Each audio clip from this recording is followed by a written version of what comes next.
الحمدللہ الحمدللہ رب العالمین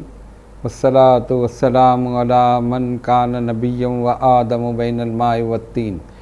وعلی آلہ و اصحابہ اجمعین اما بعد فاعوذ باللہ من الشیطان الرجیم بسم اللہ الرحمن الرحیم۔ آج ہم آپ کے سامنے دعائے حفظ البحر کے متعلق بیان کریں گے۔ حقیقت حال یہ ہے کہ یہ ایک ایسا روحانی تحفہ ہے جو 790 سال سے بزرگان دین اولیاء کاملین کے ورد میں اور ان کے معمولات میں شامل ہے۔ نہ صرف یہ کہ انہوں نے خود اس دعا کو پڑھا، اپنے معمولات میں شامل رکھا، ساری زندگی اس کو پڑھتے رہے، بلکہ اپنے مریدین، معتقدین، متوسلین کو اس دعا کی تعلیم دی اور مزید اس فیض کو آگے بڑھایا۔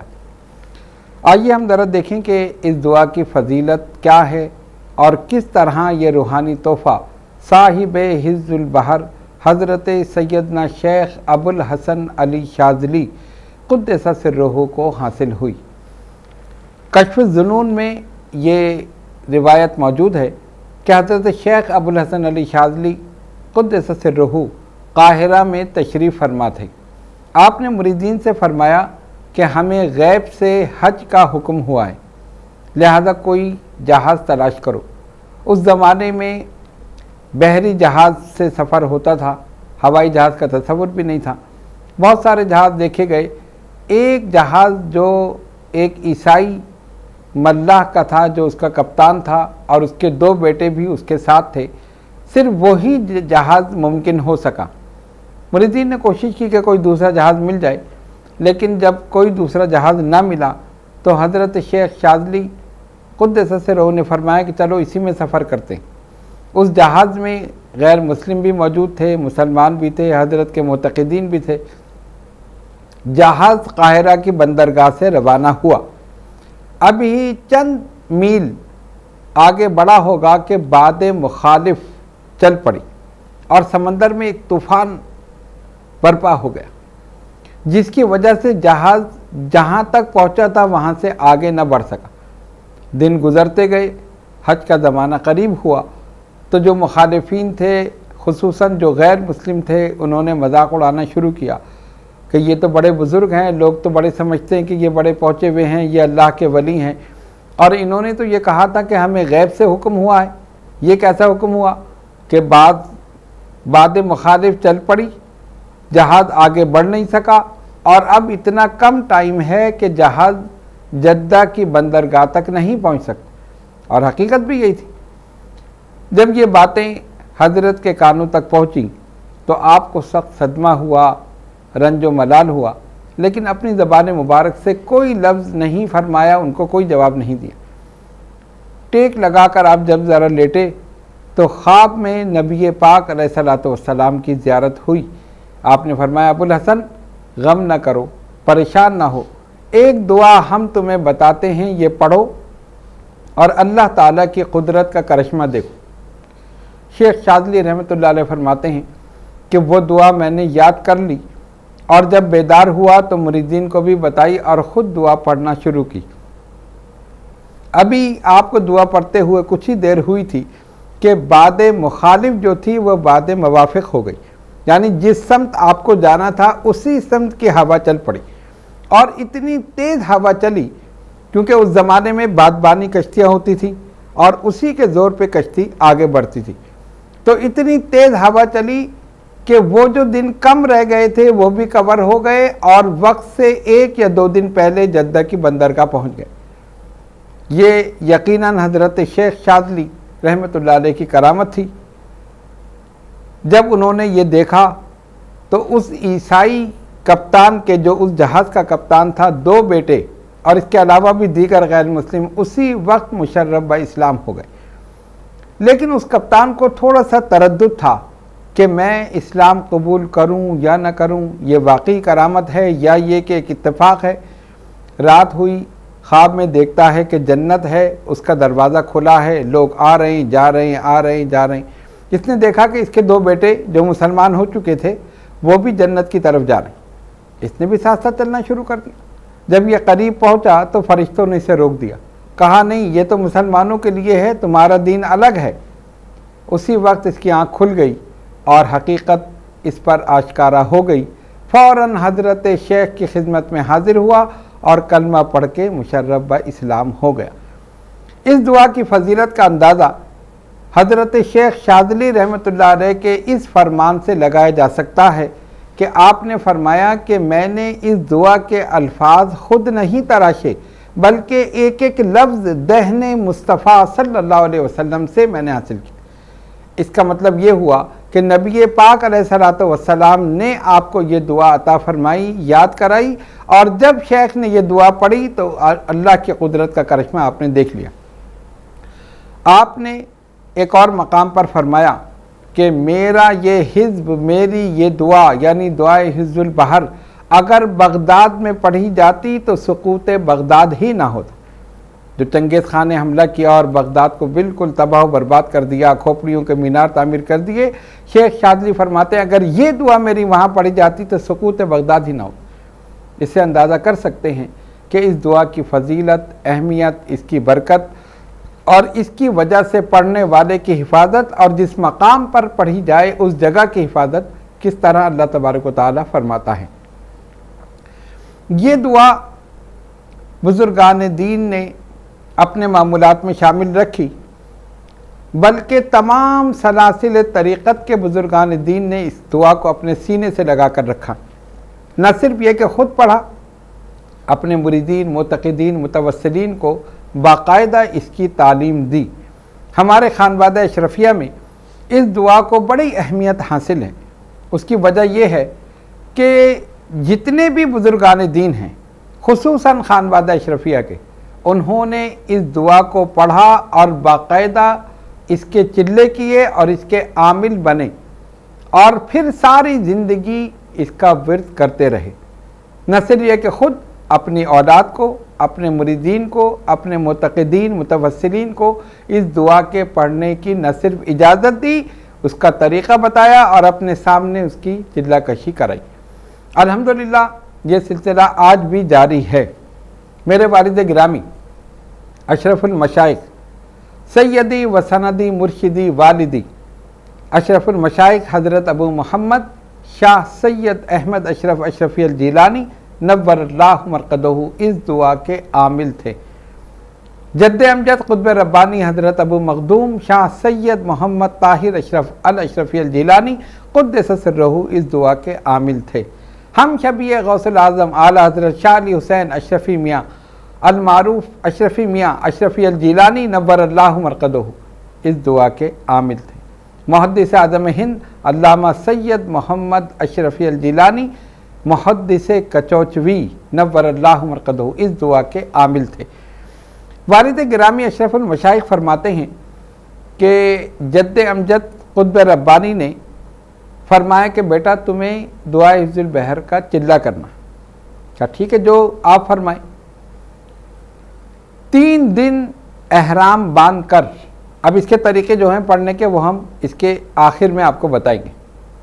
اس کے پڑھنے کے کئی طریقے ہیں اور اس کو کہا جاتا ہے اس کی دعوت کے طریقے، یعنی اس کو بلانے کا مقصد یہ کہ اس کے فیض و برکات کو حاصل کرنے کے کئی طریقے ہیں جو بزرگان دین اولیاء کاملین نے مقرر فرمائے، اور ان مقرر کردہ شرائط کے ساتھ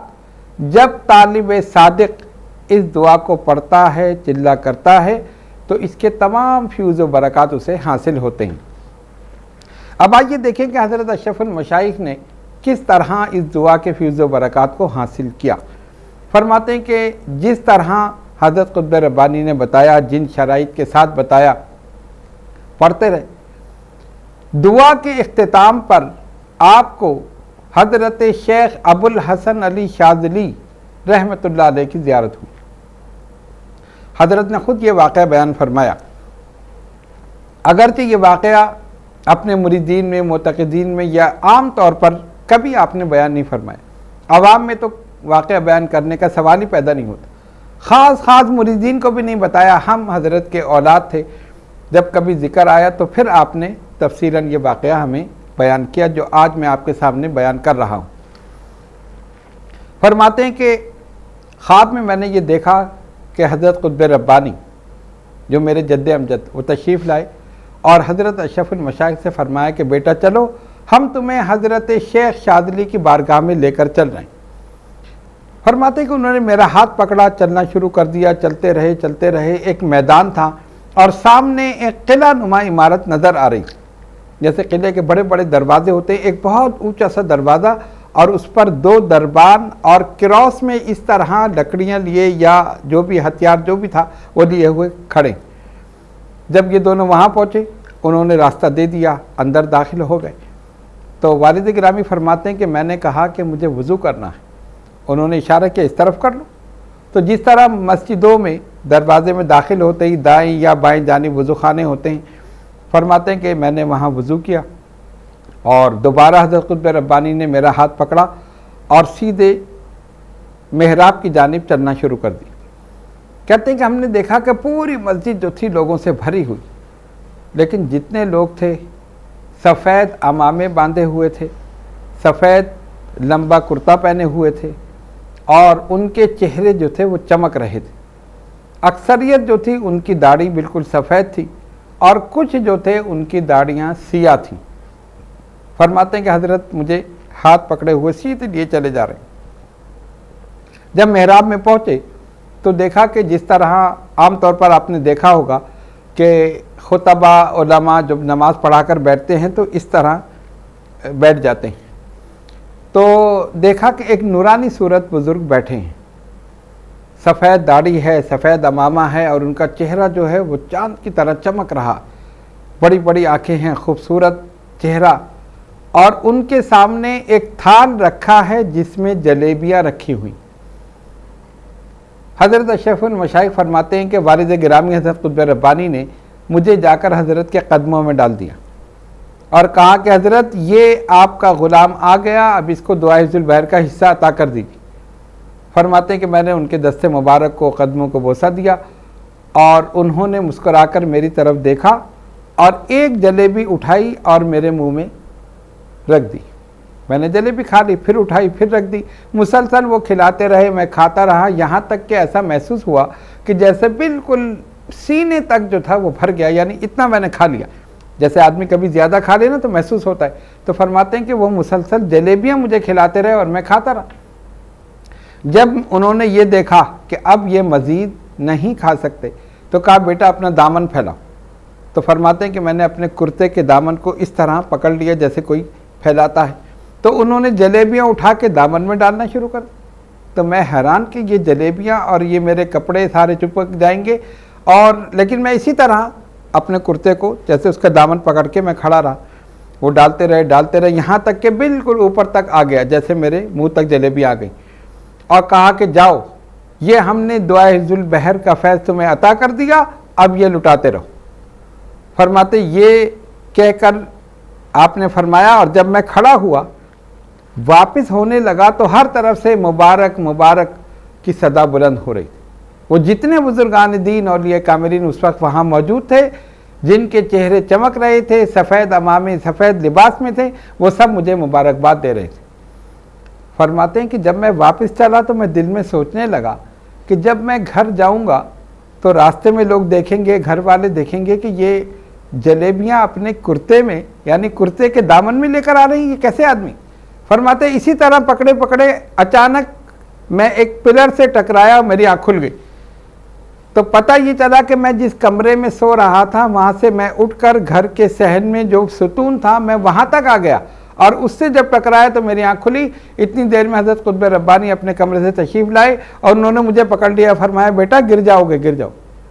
تو میں حیران ہوا، اور کمال کی بات یہ تھی کہ جو جلیبیاں حضرت شیخ شاذلی رحمۃ اللہ علیہ نے کھلائی تھی، حضرت اشرف المشائخ فرماتے اس کی مٹھاس میری زبان پہ موجود تھی۔ آپ دیکھیں یہ ہے بزرگان دین کا کمال، ان کا کرم، ان کا فیض، اور یہ ہے رؤیائے صادقہ، سچے خواب کی دلیل کہ اس کی مٹھاس بھی آپ کی زبان پر موجود تھی۔ پھر حضرت نے باقاعدہ حضرت قطب ربانی نے آپ کو پوری خواب کی تعبیر بتائی، خواب تو پورا ظاہر ہے، ایک خواب تو تعبیر ہی تھا پورا،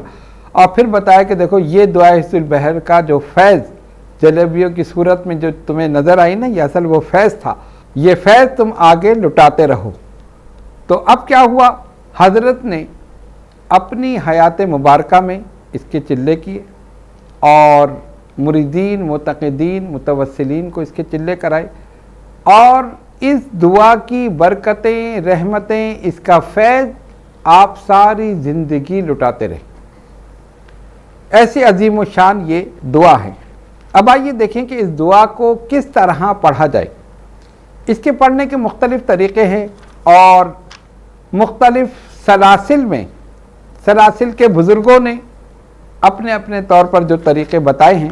لیکن بہرحال ہم وہی طریقے آپ کو بتائیں گے جو خانوادہ اشرفیہ میں معروف ہیں۔ ویسے تو اس کے پڑھنے کے 4 طریقے ہیں، لیکن 2 بہت مشہور ہیں جو ہم آج آپ کے سامنے ذکر کریں گے۔ پہلا طریقہ یہ ہے کہ چاند کی شروع تاریخوں میں 3 روز تک روزہ رکھے، احرام پہنے، اور اس کے بعد ترک حیوانات جلالی جمالی کے ساتھ چلہ کرے۔ ترک حیوانات جلالی جمالی کا مطلب یہ ہے کہ ان 3 دنوں میں چلے کے دوران کوئی ایسی چیز استعمال نہ کرے جس کا تعلق حیوانات کے ساتھ، مثلا گوشت کسی قسم کا استعمال نہیں کرنا ہے، صرف فروٹ، پھل جو ہیں اسی سے روزہ کھولنا ہے، اسی سے افطار کرنا ہے 3 دن تک۔ اور طریقہ کیا ہے، اس دعا کو اعتصام و اختتام جب آپ پڑھیں گے نا تو یہ چیزیں آپ کو اس میں ملیں گی، اور اشارات، جتنے بھی اشارات اس میں ہیں اس کے ساتھ ہر روز 125 مرتبہ پڑھنی ہے، یعنی 3 دن تک 125 مرتبہ پڑھنی ہے، تو اس کی تعداد 375 مکمل ہو جائے گی۔ اچھا، اس میں بعض بزرگوں نے یہ بھی فرمایا کہ موکلات کی حاضری بھی ہوتی ہے، کیونکہ یہ ترک حیوانات جلالی جمالی کے ساتھ ہے، احرام میں ہے، بولنا نہیں ہے، کسی سے بات نہیں کرنی ہے، الگ کمرے میں بیٹھ کر 3 دن تک مسلسل یہ دعا پڑھنی۔ اچھا، بعض حضرات یہ بھی سوچتے ہوں گے، کچھ کہتے بھی ہیں اور کچھ کہتے نہیں، تو دل میں سوچتے ہوں گے کہ صرف فروٹ سے روزہ رکھا جائے تو پھر کیسے پڑھے گا آدمی، یعنی جب افطار کا وقت ہوگا تو اس کی تو طبیعت ہی عجیب ہو جائے گی، کمزوری ہو جائے گی۔ لیکن میرے بزرگوں اور دوستوں، حقیقت حال یہ ہے کہ جب وہاں سے کرم ہوتا ہے اور اس دعا کا فیض جاری ہوتا ہے تو پھر کیفیت کیا ہوتی ہے کہ اگر کھانا بھی سامنے آئے تو پھر انسان کے دل میں یہ آتا ہے، اے طائر لاہوتی، اس رزق سے موت اچھی جس رزق سے آتی ہو پرواز میں کوتاہی۔ پھر اس کا جسم بالکل ہلکا ہو جاتا ہے، پھر اس کے دل میں دنیا کی طرف سے نفرت پیدا ہو جاتی ہے، پھر وہ رجوع اللہ ہو جاتا ہے، پھر اس کی عبادت میں خشوع اور خضوع پیدا ہو جاتا ہے، اور اس کی کیفیت ہی عجیب ہوتی ہے۔ ہم سوچتے ہیں کہ جب 3 دن میں یہ کیفیت ہو جائے تو جنہوں نے پوری زندگی اللہ کے لیے خاص کر لی، جنہوں نے 40 دن اس طرح چلے کیے، حضرت مخدوم سمنانی، حضرت قطب ربانی، حضرت اشرف المشائخ، حضرت ہمشبیہ غوث العظم، اور اوپر اگر آپ جائیں تو حضرت غوث العظم، حضرت نظام الدین اولیاء محبوب الہی، حضرت بابا فرید، حضرت سلطان الہند غریب نواز، جنہوں نے پوری زندگی اپنی اسی کے لیے وقف کر دی، تو ان کی کیفیت کیا ہوگی، ان کا مقام کیا ہوگا، اور کتنی روحانیت ان کو حاصل ہوئی ہوگی۔ یہ اس دعا کے پڑھنے کا پہلا طریقہ ہے۔ اچھا، اس دعا میں یہ جو چاند کی شروع تاریخوں کا کہا گیا ہے، تو اکثر بزرگان دین نے سفر کے مہینے میں یہ چلہ کیا بھی اور کرایا بھی، یعنی جب سفر کا مہینہ شروع ہو تو شروع تاریخیں جیسے 4، 5، 6 ان تاریخوں میں جو ہے یہ چلہ 3 دن کا چلہ جو ہے یہ کیا جائے۔ ویسے تو کسی بھی مہینے کیا جا سکتا ہے، لیکن بزرگان دین نے خاص کیا سفر کے ساتھ۔ دوسرا طریقہ جو ہے وہ حضرت اشرف المشائخ ابو محمد شاہ سید احمد اشرف اشرفی الجیلانی نور اللہ مرقدہ نے وضع کیا، اور اس کا مقصد صرف اور صرف یہ تھا کہ لوگوں کو روحانیت کی طرف بلایا جائے، روحانیت کی طرف مائل کیا جائے، ان کے قلوب و اذہان کو گناہوں سے اور غلط باتوں سے پاک کر لیا جائے۔ حضرت نے رمضان المبارک کی پہلی تاریخ کو چلہ کرنے کا حکم دیا۔ اپنی حیات مبارکہ میں حضرت جو چلہ کراتے تھے تو رمضان المبارک کی پہلی تاریخ یعنی چاند ہونے سے پہلے آپ اس کی تعداد، اس کے اشارات اور اس کی جو بھی قواعد ضوابط بتا دیا کرتے اور فرماتے تھے اس میں 3 چیزوں کا پرہیز ہے، انڈا، مچھلی اور گائے کا گوشت، 40 دن تک۔ عید کا دن چھوڑ کر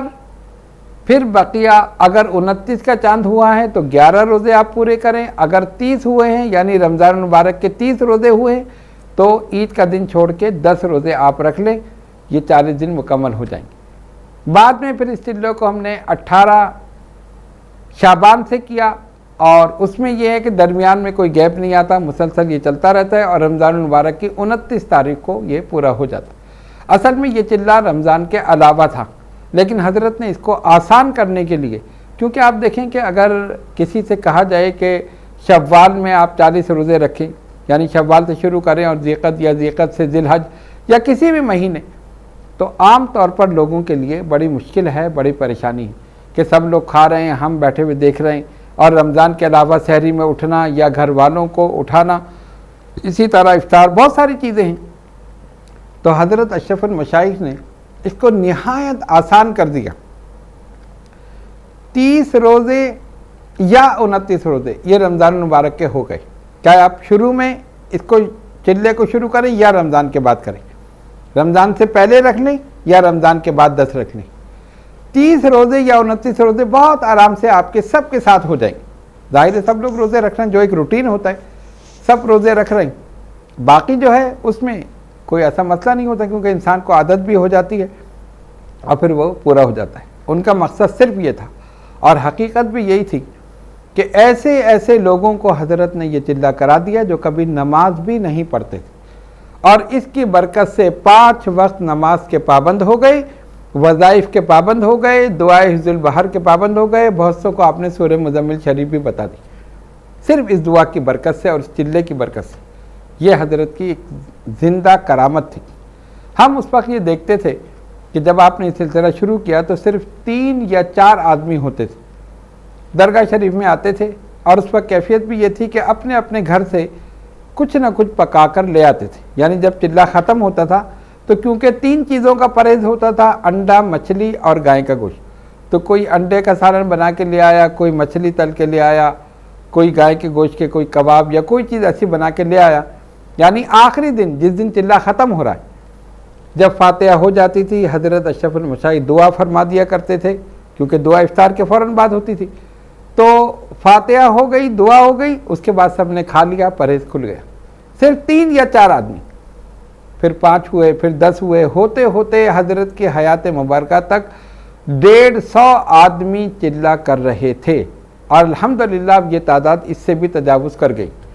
جیسے جیسے وقت گزر رہا ہے، مرور ایام کے ساتھ ساتھ اس دعا کے فیض میں بھی اضافہ ہو رہا ہے، بزرگان سلسلہ اشرفیہ کے فیوز و برکات میں بھی اضافہ ہو رہا ہے۔ اور الحمدللہ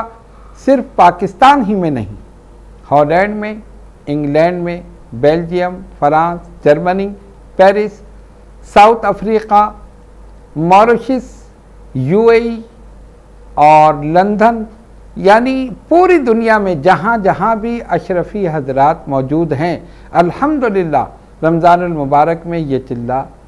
بڑی پابندی کے ساتھ کرتے ہیں۔ اور اب تو یہ آسانی ہے کہ انٹرنیٹ ہے اور فیس بک ہے، واٹس ایپ ہے، اپنا چینل ہے، بہت ساری چیزیں ہیں، تو اسی لیے یہیں سے ان کو ہدایت دی جاتی ہے۔ اور جب آخری دن یعنی 29 رمضان المبارک کو اس چلے کا اختتام ہوتا ہے، تو جب ہم پاکستان میں دعا کرتے ہیں آن لائن، یعنی اس وقت یہ سب جگہ دیکھا جا رہا ہوتا ہے یہ منظر جو پاکستان میں، تو ہماری دعا کے ساتھ ساتھ پوری دنیا میں جہاں جہاں بھی لوگ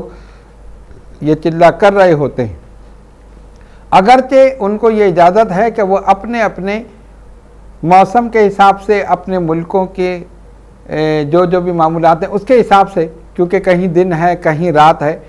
جیسے امریکہ میں اس وقت دن ہے، یہاں پر رات ہے، اور بہت ساری چیزیں،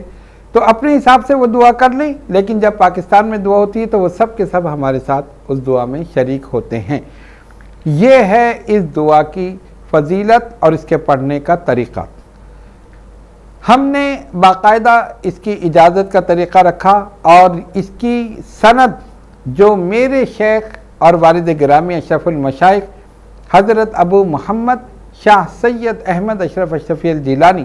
نور اللہ مرقدہ نے اس فقیر کو عطا کی، ان کو اپنے والد گرامی حضرت قطب ربانی سے، ان کو ہم شبیہ غوث الاعظم اعلیٰ حضرت شاہ علی حسین اشرفی میاں سے، اور اسی طرح ان کو سلسلہ بسلسلہ ہوتے ہوئے حضرت شیخ ابو الحسن علی شاذلی قدس سرہ سے اجازت ملی اور یہ سند ان تک پہنچتی ہے۔ الحمدللہ ہمارے پاس 2 سندوں سے، یعنی سند متصل ہمارے پاس موجود ہے جو ہمارے شیخ سے لے کر حضرت شیخ شاذلی تک پہنچتی الحمدللہ، اور اس کی باقاعدہ اجازت ہم دیتے ہیں اور اس کا طریقہ بھی بتایا جاتا ہے، اور پھر پورے سال مریدین معتقدین متوسلین جو ہیں اسی طریقے پر انہی اشارات کے ساتھ اس دعا کو پڑھتے ہیں۔ حقیقت میں یہ ایک روحانی تحفہ ہے جو نبی پاک علیہ الصلوۃ والسلام کی بارگاہ سے حضرت شیخ شاذلی رحمۃ اللہ علیہ کو عطا ہوا، اور یہ تحفہ انہوں نے پھر آگے پہنچایا۔ پھر تمام سلاسل طریقت کے بزرگوں نے اس کو اپنے سینے سے لگا کر رکھا، اس کے فیض و برکات کو نہ صرف یہ کہ خود حاصل کیا بلکہ آگے اپنے مریدین معتقدین متوسلین کو بھی یہ دعا تعلیم فرمائی۔ بس آخری بات یہ ہے کہ ہم کیونکہ اہل طریقت اہل محبت ہیں، ہمیں چاہیے کہ اس دعا کی باقاعدہ تعلیم حاصل کریں، یعنی اس کے پڑھنے کا طریقہ کیا ہے، اس کی شرائط کیا ہیں، اس کے اشارات کیا ہیں، ان تمام چیزوں کے ساتھ باقاعدہ پابندی کے ساتھ روزانہ اگر اس دعا کو پڑھا جائے تو میں پوری ذمہ داری کے ساتھ کہتا ہوں کہ آدھی سے زیادہ پریشانیاں جو ہیں وہ دور ہو جائیں۔ یہ جہاں بھی پڑھی جائے گی وہاں برکتیں ہوں گی، جو بھی پڑھے گا اس پر بھی رحمتیں نازل ہوں گی، جس مقصد کے لیے پڑھی جائے گی انشاءاللہ تعالی وہ مقصد ضرور حل ہوگا۔ اللہ تبارک و تعالی ہم سب کو اس دعا کو پڑھنے اور اس کے فیض و برکات کو حاصل کرنے کی توفیق عطا فرمائے۔ وآخر دعوانا ان الحمدللہ رب العالمین۔